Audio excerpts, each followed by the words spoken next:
So we're going to talk about child development today, and we're going to talk about a variety of things related to ultimately the brain, the mind, how we process information, show you a couple of videos. We'll bring up our guests maybe to talk to us up here a little bit, and we'll see how that goes. And then that'll be today. And then the exam is Wednesday. You guys ready for that? Yeah. That was a mixed reaction. Be ready. Read the book. 50 questions. All good. Starts Wednesday. All right. Here we go. I'm going to cover most of the material related to infancy and childhood and adolescence. And then at that point, as I mentioned, we will probably run out of time, and that's where the exam will cover that material. So here we go. If there's any questions, now's the time to ask about anything that I covered in the past. We will use clickers possibly in a moment or two. We'll see how it goes. I ended class by talking about physical contact and deprivation, and then I briefly mentioned Harry Hartlow's studies, asked you to read about those. Is that right? Yes. Good deal. So let's try this. Who in here was who knows that they were born very prematurely? Some of you are a week premature, some of you are a couple of weeks. Who knows they are very? How much is very? 9 weeks prematurely. That's a lot. That's, I don't know how many months, but that sounds like 2 months and a week. So how far, what would gestational age were you? How many, did they tell you were born at 28 weeks? I can't add up real quick, but it seems like it'd be, 4 months prematurely? Do you know how far along week-wise? You were born at 25 weeks. I don't know if I've met someone born that young, 25 weeks. 20 what? At 2 months prematurely, yeah. So okay, yeah, you're about, wow, that's early. Both of you, all three of you. So how did they, let's go with you were born at 25 weeks. Do you remember what happened and how they treated you? Did your mom or dad talk about what went on in the hospital when you were born prematurely? I'll ask a specific question. Were you put into an incubator and kept there, and did they minimize contact with you? Do you know? Did they tell you? You don't remember, obviously, but...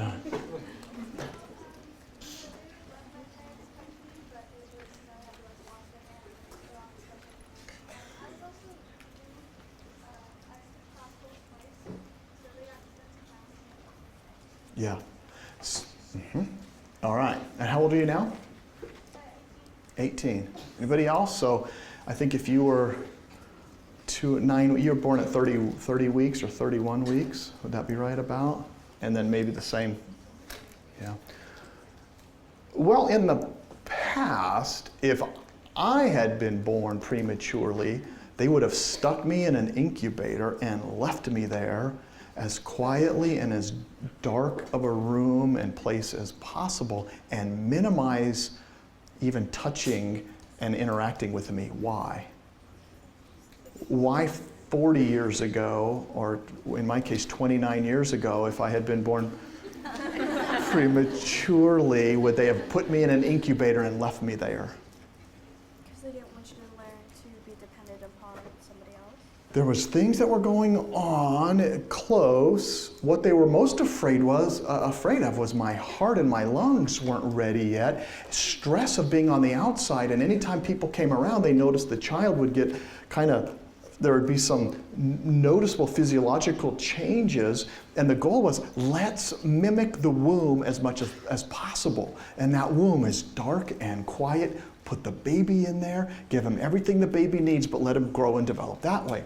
And then a woman who was a graduate student had an idea, and she said about 20 some years ago now, which is why most of you are covered under this new thing, let's say 25 years ago, she was studying this, and she thought touch is so powerful and so important. what if, and we would do this, what if we took babies born at 25 or 28 or 30 weeks of age, what if we began to touch them instead? Because touch is so powerful that without it, we're finding huge consequences. In fact, Harlow's studies showed us the consequences of physical deprivation, not touching them. And I'll show you the way he raised monkeys without any touch. His goal was to figure out if we didn't give, actually, what he wanted to find out is if we didn't give monkeys, how do babies become attached to mom and dad? How do we become attached to mom and dad? And he thought it's about, whoever feeds the babies. That was the common understanding back then, is whoever feeds the baby becomes attached to the babies. The babies like when mom and dad feeds them, and they go, that person feeds me. I like that person. I love that person. You are my master, that kind of person. And I love you. We thought that was maybe because we fed him, but then we realized through physical contact and Harlow's studies, which you'll see in a minute, it wasn't that, it was touch. So anyway, this researcher, you know what she decided to do? She decided, let's take premature babies, and instead of putting them away like this, she tried to find hospitals that would allow her to go into this infant ICU and allow her to begin and have the parents massage the babies on their backs and touch them, interact with them 3 or 4 times a day. And she said, physical contact is so important. Maybe this will help the babies. Guess what happened? She convinced enough hospitals to do that. Babies went home on average 7 to 10 days. They checked out of ICU 7 to 10 days earlier than babies that weren't massaged and touched. Do you know how much money it costs to put a baby into ICU and prenatal work with them? And now they're going home because physical touch did something. And the reason she understood that or believed that, and by the way, that's why now at 18, 20, 19, most of you were probably brought up under that system. Most hospitals today don't put babies, premature babies, in an incubator in dark and leave them quietly and feed them only and not interact with them. They tend to try and stimulate them with touch. And is that kind of what you said? Do you remember them? They did that. That was a huge change. It had an impact on some of y'all, and because of physical touch. Make sense? And the reason she thought of this was because of Harlow's studies, in which he actually took monkeys like this. And what he did was he separated them from their moms and said, there's no mom in the picture. He took baby monkeys and had them raised by a monkey that would provide food and liquid. Did you see that monkey leaning over? They called that the wire monkey. And he said, if the wire monkey gives food, will the baby become attached to that wire monkey or not? Because that's what we believed back then. And so here's his studies. He wanted to see where would they turn to or run to when they got scared or afraid. And so so here's Harlow's studies.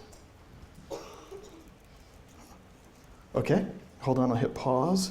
And we'll get some sound in just a second maybe. So what he did was, I'll show you as this happened, he took let's see if I'm in the right one. PC, yep, good.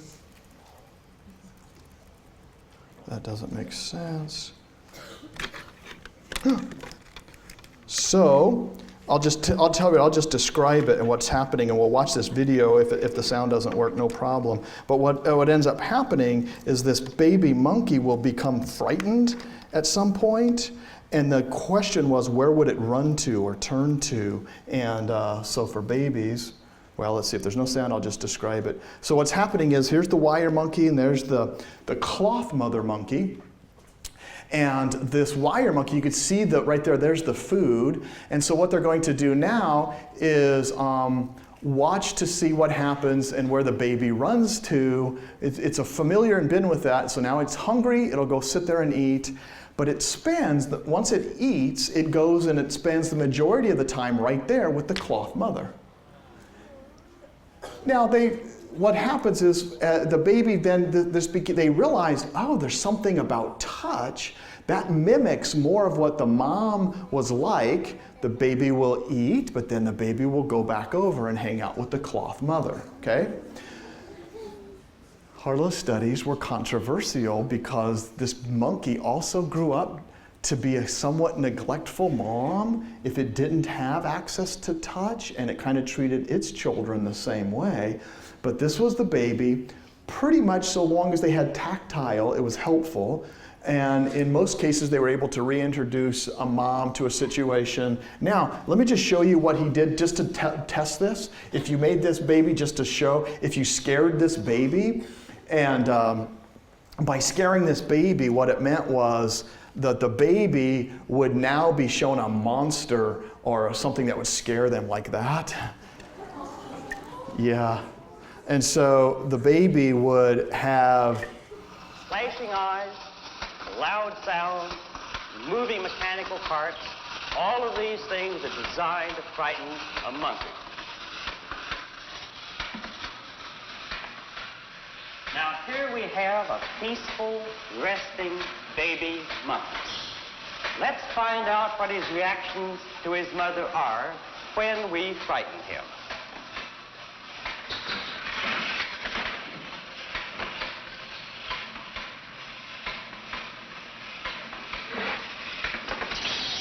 He's scared, all right, and he does what any child will do in a similar situation.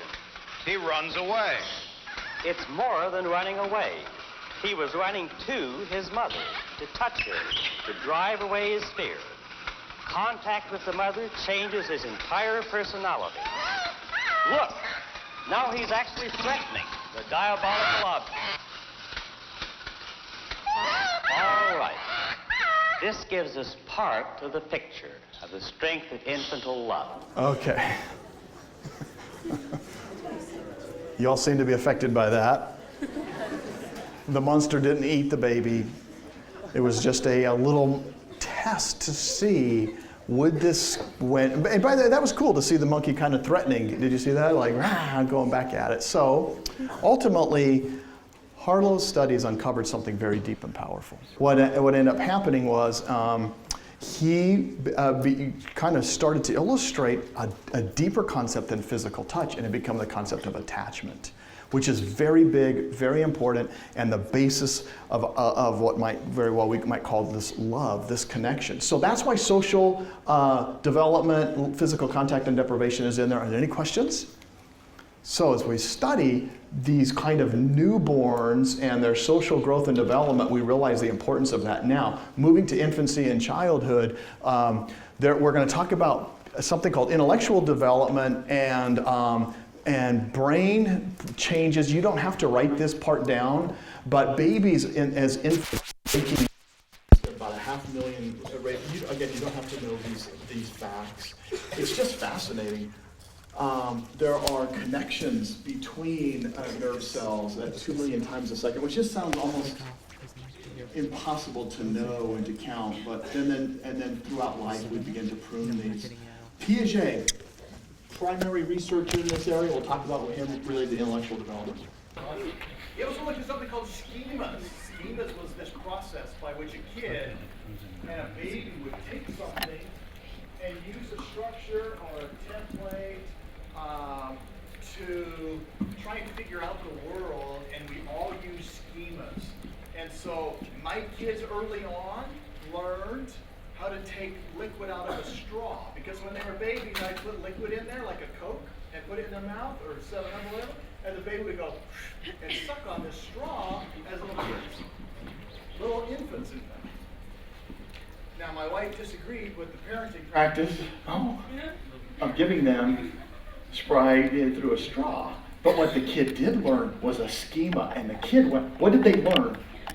What was the schema?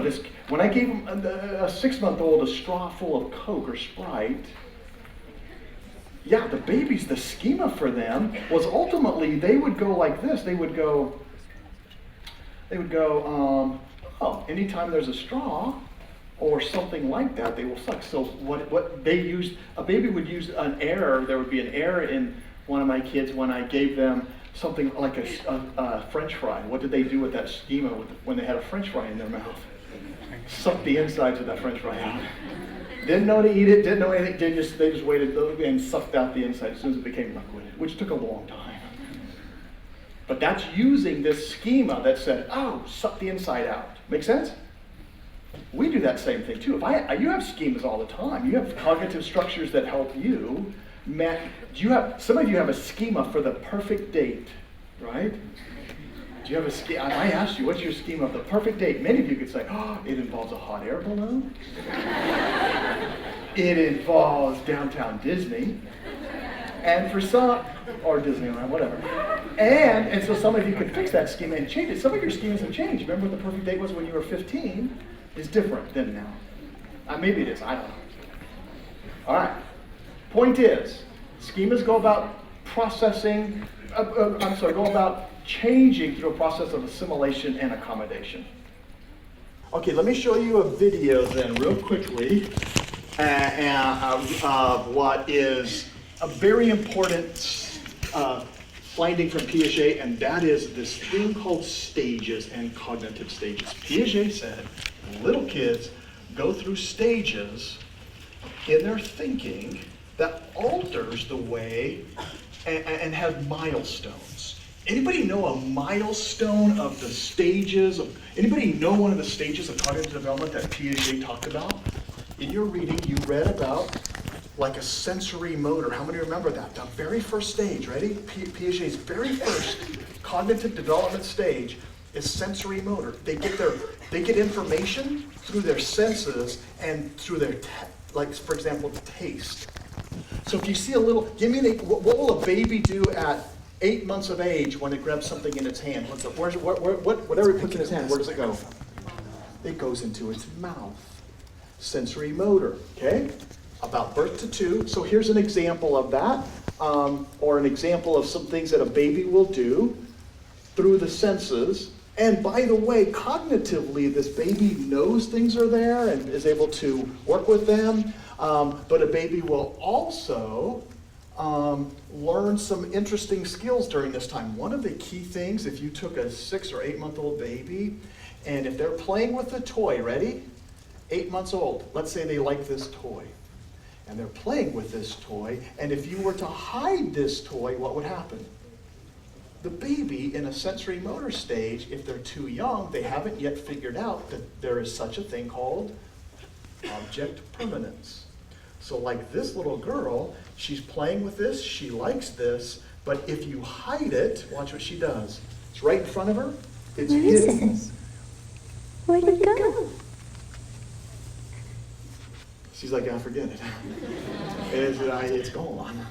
She doesn't have object permanence. That's why babies, by the way, love what game? Peekaboo, because what? Peekaboo says what? Oh, and they're like, oh my gosh, they're gone. And then they're like, oh, baby, mommy, oh, I'll try that again. Oh, they're gone, I'm here. Peekaboo is that very playing off the principle of them not yet getting object permanence during the sensory motor stage. Or a baby that's playing with a toy like this. Well, oftentimes, little babies will take this toy, throw it on the ground, and they're learning object permanence. Oh, it's gone. And then all of a sudden, mom picks it up and puts it back up. They're like, that's awesome. Throw it again. All day long. Okay? Sensory motor stage. Let me just show you one more example of that. New babies aren't quite sure what happens to objects when they leave their sight. Sky's mom keeps disappearing and reappearing. No wonder peekaboo is so much fun. During their first year, however, infants will learn an important concept: object permanence. Everything has a life of its own, even if it is out of sight. At Maya's age, babies know to look for the object, but they might not have everything else straight. 10-month-old Simon is about to make a classic mistake, known as the A not B error. Although he watched us place the toy plane under the white cloth, he'll look for it where he last found it, not where he watched us hide it. If a 1-year-old can't find an object they want right away, they're likely to give up looking.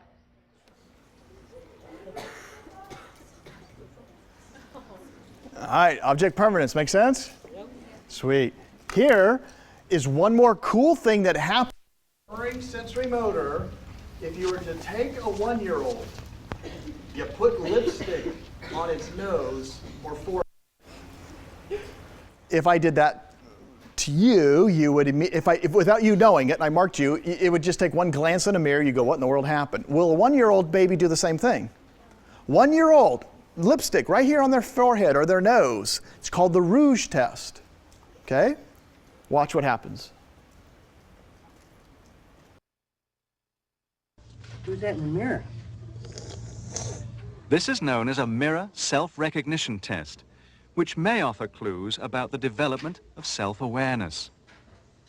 Without alerting the child, a mark is placed on its forehead. Where's the baby? Where's the baby? Usually, a baby younger than about 18 months doesn't make the connection between itself and the person in the mirror. The child may even look behind the mirror for the stranger it sees. Hi.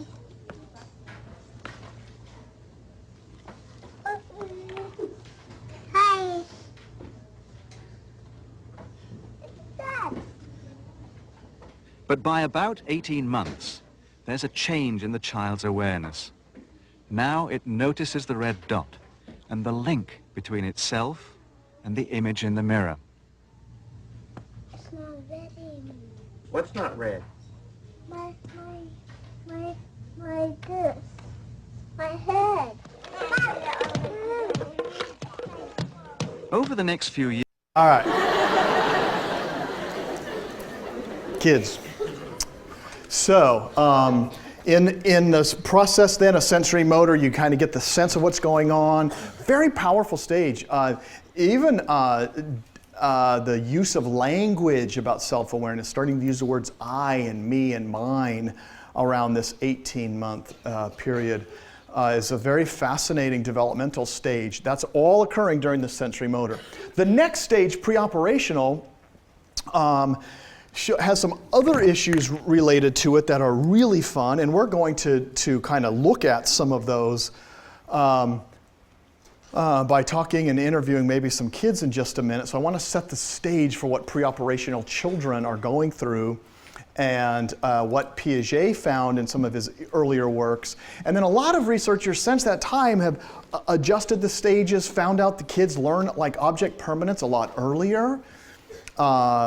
So sometimes even though a kid may be only 6 months of age and you wouldn't think they have object permanence, if you make something weird happen in front of them and they're like, that shouldn't happen, like a train running down a track, if you put a block right in its way, that block should stop the train. But if you take that block away without the kid knowing it, you know, like you put a screen up, move the block, here comes the train, that 6-month-old kid ought to just watch the train like that, and then all of a sudden the train goes through, but they know there's a block in the way. They will stare at that a lot longer, and a kid will go, what happened? There was a block there. And they stare at that a little bit longer. So object permanence may actually happen earlier. So there's a lot of cool, this is, a lot of research goes on in this field called child development, trying to figure out the mind of a kid. Piaget would ask questions like, do this thing called the clinical method, asking kids about, and we'll do that in a little bit, why does it rain? Or where does snow come from? Or tell me about things like that, questions that are kind of cool. So pre-operational, these are rough ages. Let's say it's 2 to 6. One thing that will happen during this time is called, as they transition from sensory motor to pre-op, a theory of mind, and we'll do this one in class in just a minute. Let me show you a little video. This is cool about theory of mind and how kids think about other people, what they think. Do you like sweets? Yeah. I thought you might. I'll get some sweets out. We're going to play a hiding game. I'm going to hide the sweetie in one of my hands, and you have to see if you can guess where it is. Okay? Which hand is it in? Yay! These children are being shown a simple game of hide the candy. They all quickly understand the game. Yay! Yay! Well done! But when it's the children's turn to hide the candy, they divide into 2 groups. There are those that can do it, the older ones. Yeah. Oh, I got it. If you hide the sweet, so make and it those that really just can't difficult, get it. and I'll try and guess where it is. So you hide it up. Before they are 3, these children are simply unable to imagine what their opponent can or can't see. So they are hopeless when playing this simple game of deception. Yay! That's it. Now, I have nearly. Hide it up. Put it in. That one. But as their brain develops, they too will acquire this new instinct for smart competition. Soon, they will be able to see into the mind of their opponent and hold their own in a battle of wits. Hey, it's in that hand. All right, we'll try that a little bit in a second. How's that sound? We'll try some things called, ultimately, what's called conservation as well, if you want to write that one down. And I'll show you conservation in just a minute and what it is. Just take note of it, and we'll do that. We'll move from pre-operational. As kids get older, they begin to develop a clearer understanding, using some rules of logic that they didn't use before. They're able to now begin to reverse things. If you were to ask a pre-operational child, what's 2 plus 3, they might, maybe it's 6, they might kind of get the answer. Let's say it's 5, but then if you said, what's 5 minus 3, they just don't reverse that very quickly and say it must be 2. But they're starting to get that during this concrete stage where logic and more concrete events are occurring. And there's some interesting things Piaget, by the way, this is in your textbook, these stages of cognitive development. And then ultimately, during the teen years, Piaget believed they go through what's called this formal operational stage. And the ability for abstract reasoning is now there and occurring. So, all of these stages listed in your textbook, know them and look at them again. There's some flexibility in the years. Each kid is different. There's been some additions to this original stages, but that's historically how Piaget began to do this. He began studying kids, and like I mentioned previously, he was fascinated by the errors they would make, because kids make some interesting errors. So we're going to try that, and we're going to see some of these stages of cognitive development. So let's try this. I don't know if Ethan's going to try this, and Daisy, tell me your name. Julia. How are you, Julia? Are you 4 or 5? You're 3? 4 in November. Wow, you seem like a very big 3-year-old. Julia, are you glad to be in class today? You want to come talk up here with me? You want to stay right there? You want to come up with your is it your cousin? Do you want to come up with, if your cousin comes up, both of you come up? Okay, come on up. Ethan, do you want to come talk for a minute over here, or what are you playing with them? So, is your name Ethan? Nice to meet you. No, don't want to talk yet? We'll wait a little bit. Where's your dad? Right there. Where's your mom? Right there? How old are you? 3 or 4? Or 2? 4? 3. Are you 3? Yeah. Do you like Batman? Yeah, I love Batman too. What you got on your phone? Let me see. What game is that? Oh, it's a video. You want to come up here and talk, or you want to stay right there? Yeah, that wasn't. You want to put your sunglasses on and come talk? Okay, you want to put your sunglasses on? That would be good. They help you see better. You put them on, and then if you get comfortable, you come talk to me, okay? No, it's hard. All right, let's try. All right, come on up, Julie. You can talk. You want to come up with your cousin? Oh, you can bring that with you. Bring it with you. Okay, get it. Bring it. Bring it. Bring it. Come on up here. Yes. Whoa, you dropped something. Whoa, you dropped some more. Oh, you dropped more. But in fact, the whole thing is out. What do you think, Ethan? You want to come on over here and talk with me? You want your dad and you to come up here? All right, bring your dad. Come on, both of you guys come on up. We'll give it a shot. All right, let's try this. Julia. Yeah, let's do that. Let's bring her up here. And if this is, I wish we had another chair. Whoa, that's a little too tall. Could I borrow that chair right there? Would you mind bringing it over here and sticking it up here for me? All right. Where did the... All right, come on. Yeah, your cousin will be right here with you. We're going to put you in this chair. Yeah. Yes, this is awesome. Come on up, Ethan, with those cool glasses. You want to wait right here? You want to sit up on the stage right here? How about right here with your daddy? And you can go slow with him if you want. No need to worry. All right, let's bring this over here. Come on up here. Oh, let's make this nice and low. All right, you climb up there. Sit up here. I'll help you. Okay. Ooh, you do it. There you go. Oh, awesome, kid. You make sure everything. Okay. So if you guys want to see, I don't know if this works anymore, but let's try one thing. And let's see, projector. Go back. Oh, let's try.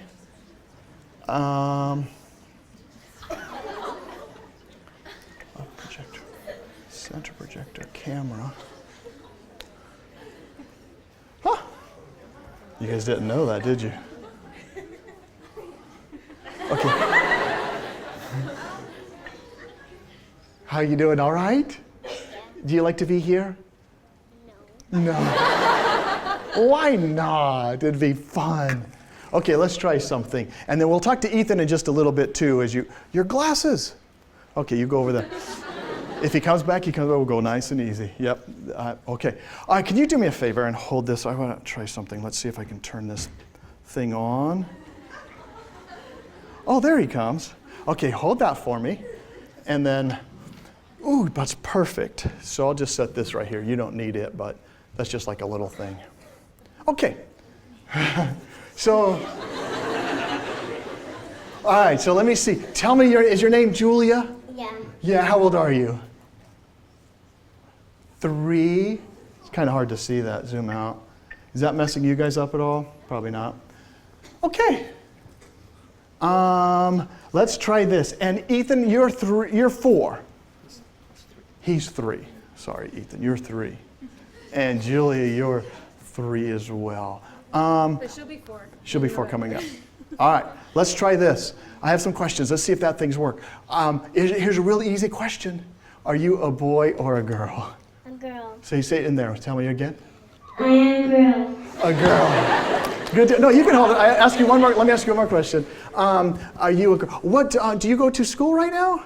No. All right, I'll hold it for you. You don't go to school? No. No. Do you have a brother or a sister? A brother and a sister. You have a brother and a sister? What's their names? David. David, is he older or younger?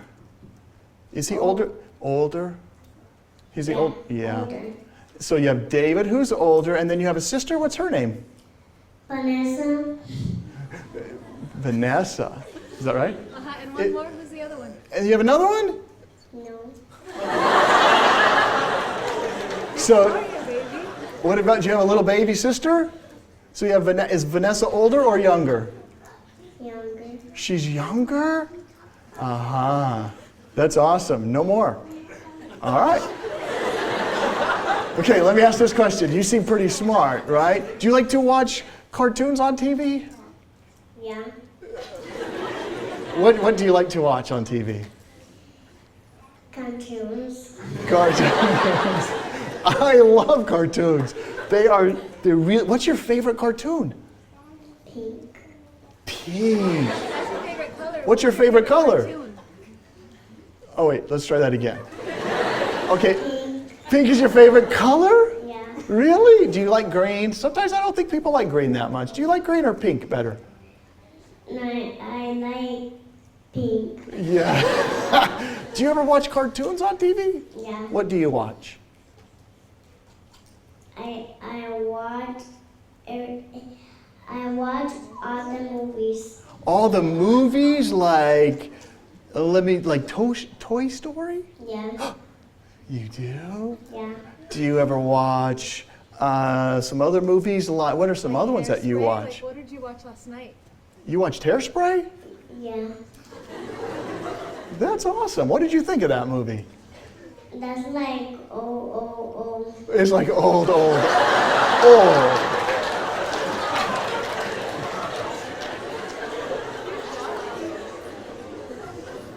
Okay. What Piaget would do is begin to establish and start working with some things and trying to figure out some things about, well, let's try some, your answer, you have good questions. Yeah. All right. And so you're pretty smart, huh? Yeah. Okay. Let me ask you this. So you have a brother named David and a sister named Vanessa, huh? Does Vanessa, oh, go ahead. Anything else you want to add to that? Yeah. What else? Or no, that you're agreeing with me? No. Sorry. Okay, so you have David and Vanessa, right? Yeah. Does she have a sister? No. Do you see the difference in what she, well, Vanessa doesn't have a sister? How old is Vanessa? Oh. She's 5? Does she have a little sister? Oh, too bad. Does she have a brother? Yeah. What's her brother's name? Dave? Does she have a brother named David? Yeah. She does. Does David have a sister? So about this age, you start to see there's an interesting twist, and sometimes it's language, but sometimes it's this what Piaget would call irreversibility, and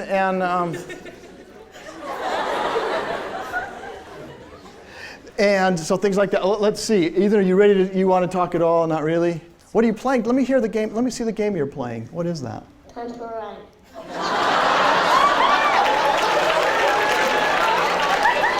That's out. Let me see. Are you any good at it?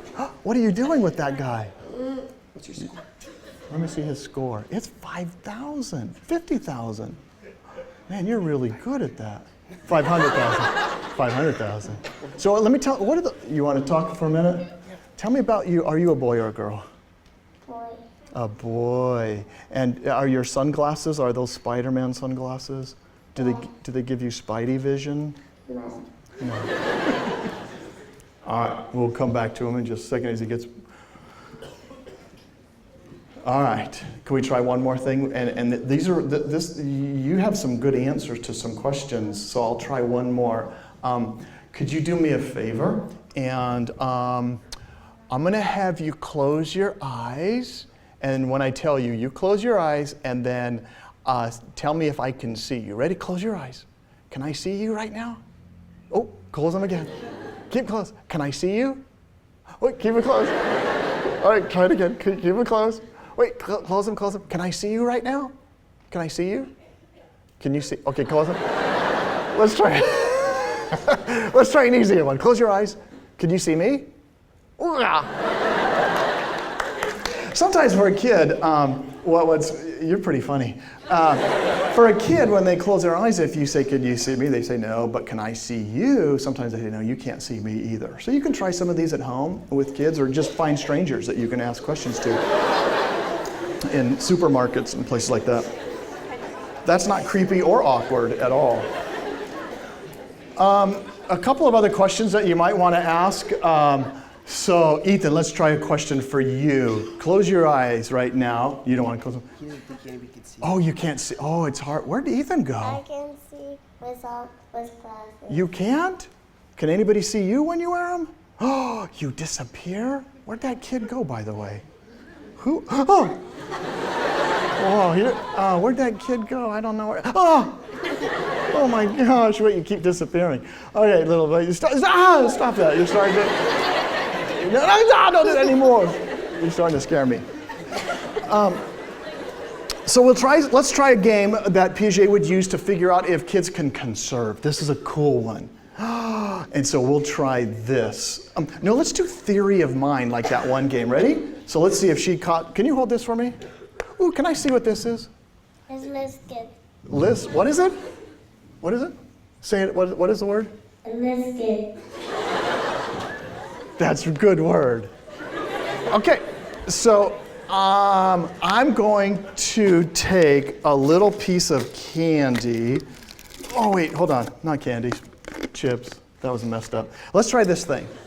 I'm gonna hide it, and you try and guess where it is. That sound good? Ethan, I'm gonna do this for you too. I'm gonna hide this. Ready? You have to find it. All right, ready? Which hand is it behind? Ah! You gonna try another hand? Yeah, you did it. Okay, no, it's mine. I'll bring it back to you in just a second. Ready? All right, here it comes. Watch this. I'm going to hide this. I know that game's interesting. Now, ready? Which hand is it behind? Oh, you did it. It's yours. You get to keep it. No, not really. Oh. Ready? You do it now. You hide it. You want to hide it? You want to try it? All right, you think about hiding this. Now it's your... I was teasing, huh? That wasn't fun to tease. You do it now. Now let's play that game. Okay, ready? Now I'm going to try and find it. Okay. Ready? Yeah. Show me where. Okay, ready? Okay. Oh, get that out of the way. You ready? Do it again. So it's kind of hard. Oh, I think it's in that hand. Yes. Awesome. I'm pretty good, huh? Okay, whatever.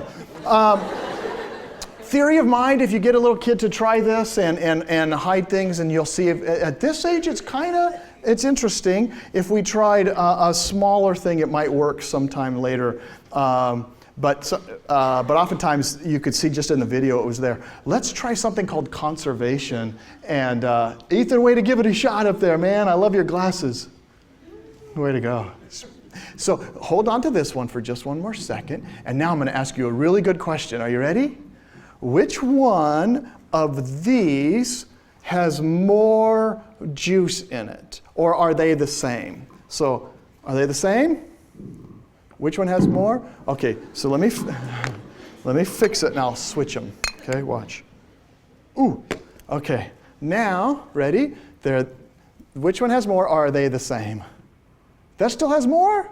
Huh, okay, one more time. We'll take some out of there, okay? And I'll pour it in here to make it the same.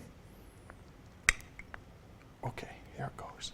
Now they're going to be the same. Okay, see how they're the same? Mm-hmm. Okay, now they're the same. Now tell me which one has more, this one or this one?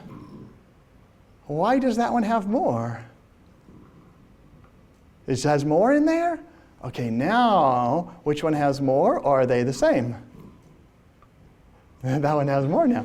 Now which one has more? Ah! That one? Which one has more? This one. Okay. So, Ethan, you want to try this game over here? Tell me which one has more. This one, or are they the same? That one always keeps getting more. Let me fix it. Now watch, I'll fix it. I'll go like this. Now, are they the same? Yeah, watch this one. Now which one has more? This one or this one? That one has more? Okay, now are they the same? Now which one has more? That one. Okay, you and I would go, well, we have something called reversibility, right? And a Biola education. And so, so what that means is you guys go, wait, objects continue to exist. I knew that. You guys are saying we could reverse this in our minds and go, wait a minute, you haven't done anything just simply because volume hasn't changed just because shape might have changed, right? And you could just reverse it. Unfortunately at 3 and 4, not unfortunately, but they're just not thinking about reversibility. And so this lack of reversibility and also this inability for them to focus on more than just one issue. And what's the main thing they're focusing in on this problem? The height, and they go, that one has more because of the height. Make sense? Okay, that's Piaget's conservation task. All right, you did good. Do you have a brother or a sister? Sister. You have a sister? Let me try this. And I'll ask him, Julie, if he has a sister. What's your sister's name? Olivia. Olivia. How old is Olivia? She's older. She's 7. 7? Is she a nice sister? Yes. Do you love? Yes. Does she have a brother? Yes, I'm a brother. Wow. Way to go. It's the spider glasses. They are. That's awesome. And is Olivia a boy or a girl? Girl. A girl. When you grow up, are you going to be a daddy or a mommy? Nothing. Did you say nothing? You don't want to be anything? Do you have like a girlfriend or anything? Do you have a girlfriend? No. No. Who rides out your scooter with you? When you ride your scooter around, who do you put on your scooter? Only one. Only one? Who is it? Just me. Oh, just you. Does Sarah ride on there with you? No. No. No, Sarah? On the bike. Who rides with you on the bike? Sarah. Sometimes you got to pry it out of these guys. Sarah, do you like Sarah? Is she a good friend of yours? Yeah. Okay. All right, Julie, I'm going to ask you this question, and I'm going to come over and ask you. You did really good, Spider Kid. All right, you hold that for me. It's just a simple question. All right, hold that, and I'll ask you this question. Do you guys know what's inside of here? Yeah. Normally, what's inside of here? Potato chips? Yeah. Is that what you think? What's inside of here? Potato chips? Yes, potato chips. So, I'm going to show you guys something. This is kind of a harder theory of mine, but if we had somebody leave the room right now, and there's another kid out there, and we brought them in, and I said, if we brought a kid in and we asked them what's in here, Julia, if we brought that little person in here and we said what's in here, what are they going to say is in here? Chips? Do you think they're going to say chips? Yes. Guess what? Watch this. Chips, but watch what's in here. What is it? Candy. Candy. Do you want to see? Yeah. Look what's in there. Does that look good? Yes, it's candy. So theory of mind says, if we brought in an outside person, we asked them what's inside of here, you and I would say, you're going to guess their theory of mind is, a person walks in and we're going to say, what's in here? You're going to say, they're going to think what? They're going to think chips are in here, right? So, Julia, let's try this. Hold on to this. If we brought somebody in and asked them what's in here, that kid out there, if we go take this to him and say, hey, what's in here? What's he going to say is in here? What do you think is in here? What will he say? Huh? What will he say? That's a hard question. Do you think what's going to be? What, is he going to say candy? So it might be that this kid coming in, okay, I'll hold that microphone for 1 second. Let's see if little Ethan can get this. Ethan, if we asked a little kid and he's going to come in here, we're going to say, hey kid, what's inside of here? What's he going to say? What is he going to think is in here? Candy. He's going to think candy. Okay, do you get what's happening a little bit? Ultimately, that theory of mind, most of these kids would go, oh, I now know there's candy. That's what that kid's going to say is in there. Versus, oh, I know it's in here, but they don't have any idea. They're going to think it's chips. By about 4 or 5, they'll get this theory of mind. Same with the hiding, something behind their back and trying that. Same with the conservation. So there's a variety of things that they'll be able to get later on. Ultimately, for some of these kids, their egocentrism comes out in interesting ways, and they can play. You could try this by asking them. Well, John, I'll ask you as the father. Give me some times in which Ethan might show egocentric thought, like it's about him, or are there ways? Well, let's ask you this question.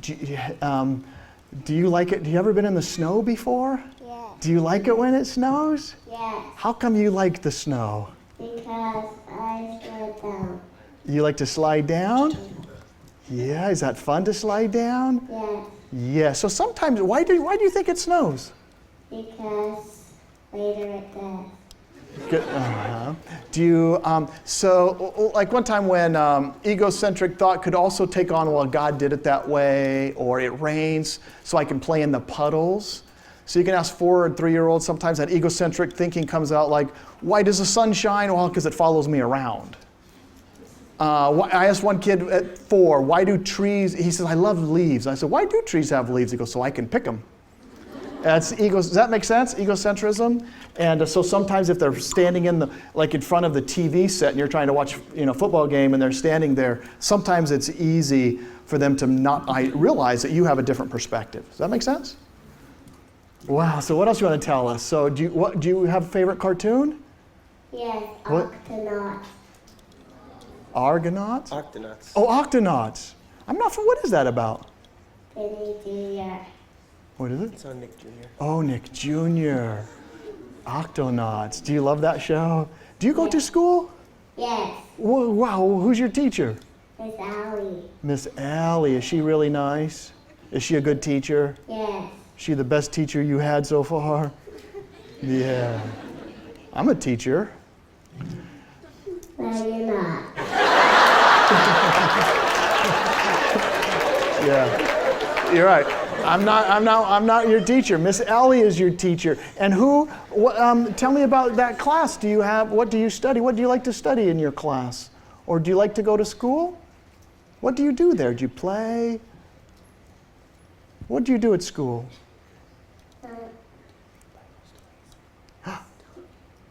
Yes, we read Bible. You read a Bible story? Yeah, what's the Bible story that you read? Do you remember? God. You read, yeah. That's a good answer for preschool. God. That's awesome. And so you are how many years old? 3, is that right? Or 4? You're almost? 3. You're 3, almost 4. That's awesome. So cartoons are good. So anyway, egocentrism, you can start to get at that by asking certain questions and seeing how they apply this way. You're being so patient up here. You want to hold this for one more minute? All right, let's try this question for you. Guess what happened to, there was a little kid one time. This might be a little too hard. Sometimes you can ask a child, what would happen if they broke a glass? And sometimes kids will be unable morally to realize that if, for example, a kid climbs up and disobeys his mom and knocks over a glass when he shouldn't be, that glass, the key is the glass itself is broken.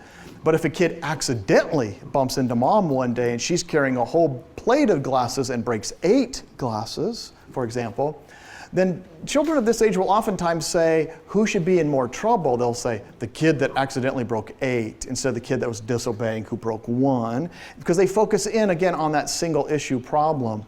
And so that comes into play as well.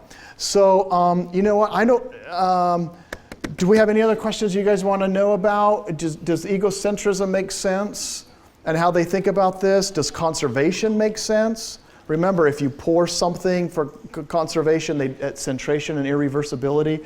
Ethan, are you leaving? All right, I'm glad you are here. You did so good. John, thanks for bringing him in.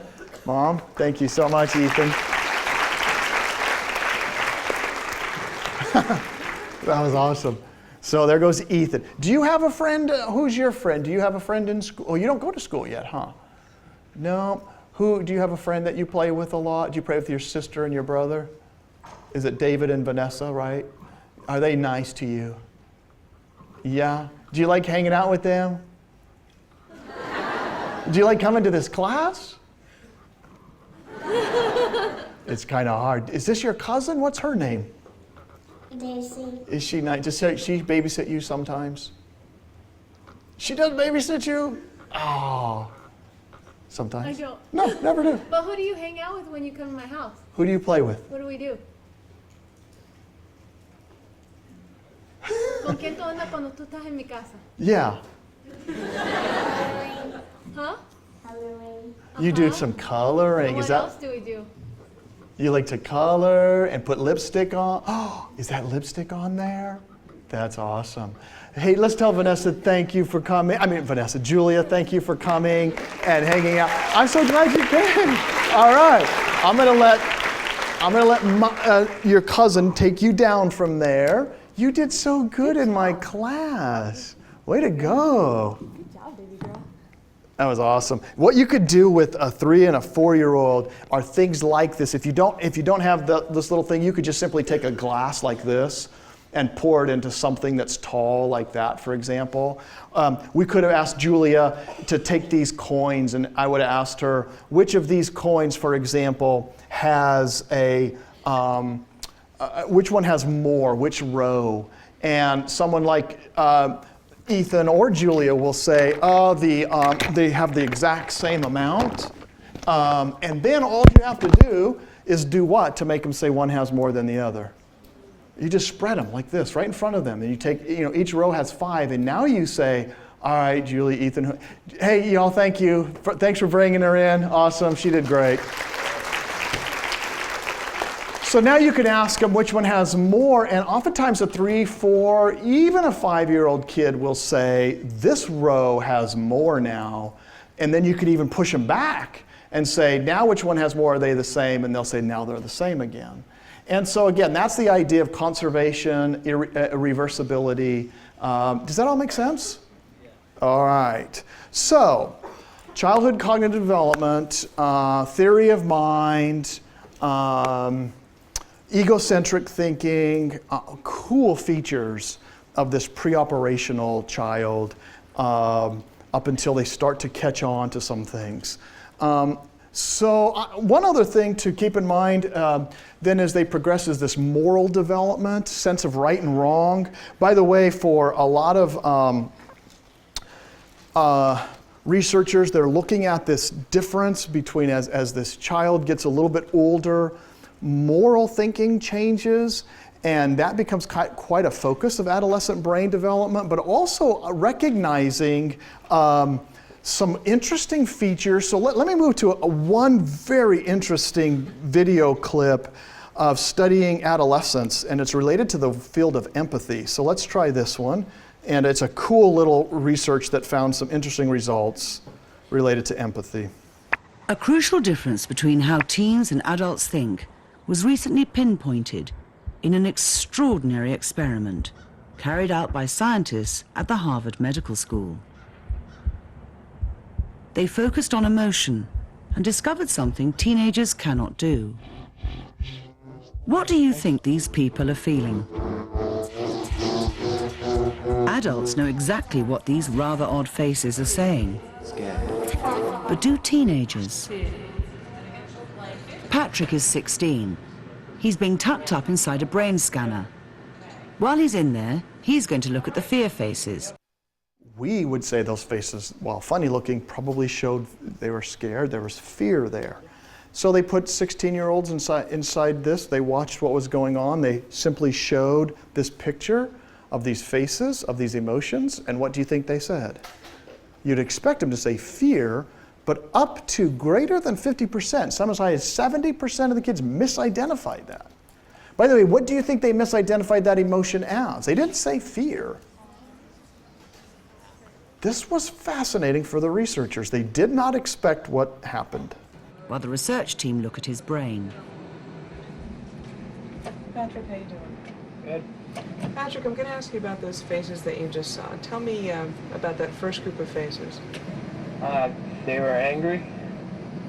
Okay. And how about the second group of faces? They were more surprised, and the last one was like really angry. Excellent job. Did you pick that up? Because it's interesting you said angry. When I didn't ask him, he doesn't know that as well. What they were doing is they were seeing fear faces and calling them angry or somewhat surprised. Now that's an interesting finding. If they're misidentifying or not seeing, now for most adults, you see a fear face, and we'll talk about this when we get to the topic of emotion. There are certain ways in which the fear face is pretty clear to us. What they were missing then is this recognition, ability to recognize it and sometimes mislabeling it. And if they don't see somebody as having fear, but they're angry, they're going to misinterpret people's emotions.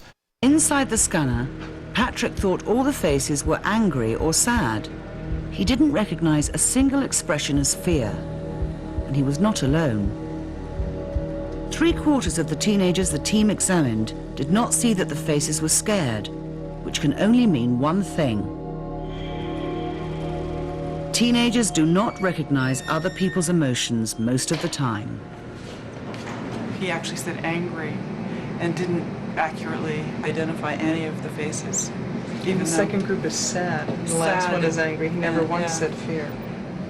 We used to think that by early adolescence, because teens looked very adult, they were physically very mature appearing, that probably their brains were also fully mature. But it turns out that the brains of teens are not fully mature. So what happens when they look at the fear faces? Their emotional centers in the middle of the brain light up. But one vital part of the brain hardly responds at all. The region at the very front. Frontal brain regions are associated with planning, anticipating, insight, judgment, those things which are typically considered human qualities. And the frontal lobe therefore inhibits or in some way helps control the rest of the brain. Unlike teenagers, adults' frontal lobes light up brightly when they look at the fear faces. Adolescents are responding without the full use of the frontal region of the brain. Probably don't have the frontal region of the brain well enough developed to sort out problems. They responded more with a gut response than with a judgment or insight response.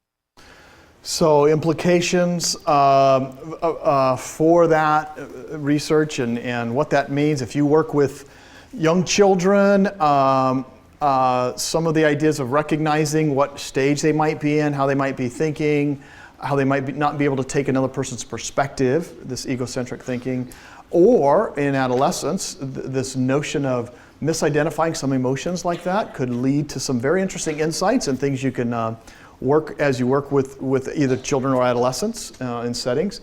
Morally, as I mentioned, anybody whose name comes to mind in the study of moral development, a known researcher who studied whether or not how we develop our notions of good, bad, right, wrong. Guy named Lawrence Kohlberg. There are others. A researcher also, Carol Gilligan, studied moral development after Kohlberg did and applied it to more different ways of thinking that might influence genders differently, for example. In other words, Carol Gilligan's research showed that Kohlberg's moral ladder may apply more to males than females, and so she had an addendum and some other things to that. But if you could look at Kohlberg's moral ladder and the progress that people go through in developing this sense of notions of right and wrong, that's in the textbook. But as far as time-wise, we'll stop there. Biola University offers a variety of biblically centered degree programs, ranging from business to ministry to the arts and sciences. Visit biola.edu to find out how Biola could make a difference in your life.